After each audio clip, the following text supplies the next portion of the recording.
क्या कहता है ये नया कानून, किस तरीके से स्ट्रक्चर तब्दील हुआ है इस कानून के ज़रिए, और जनरली लोकल इलेक्शंस को लेकर क्या सोच पाई जाती है इस वक्त की पंजाब हुकूमत में? मुस्लिम लीग नून को इलेक्शन करवाने की कोई जल्दी नहीं है। तो जब दबाव पड़ा तो उस कानून बनाया गया है, उसके अंदर बड़ी दिलचस्प चीजें मौजूद हैं कि जिनसे आप अगर हार भी रहे हैं तो आप नहीं हारेंगे और जीत आप ही का मुकद्दर होगी। हुक्मरान जमात उसको बहुत आसानी से मनूवर कर सकता है, उसमें अपने लिए आसानियां पैदा कर सकता है। जिस तरह से वार्ड सिस्टम खत्म करके 9 जो लोग हैं वो बराह रास्त मुंतखब होंगे।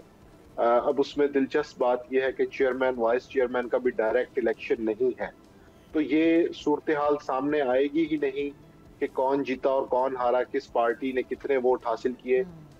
जितने भी मेंबर्स हैं वो अपनी वोटिंग की बुनियाद पर 9 तक मुंतखब हो जाएंगे। तो इसलिए इसमें कोई मुस्लिम लीग नून की हार जीत का सवाल ही पैदा नहीं होता।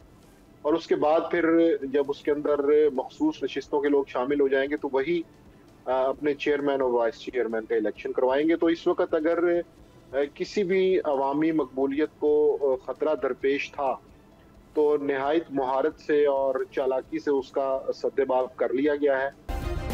सब्सक्राइब करें और बेल दबाएं ताकि कोई खबर रह न जाए।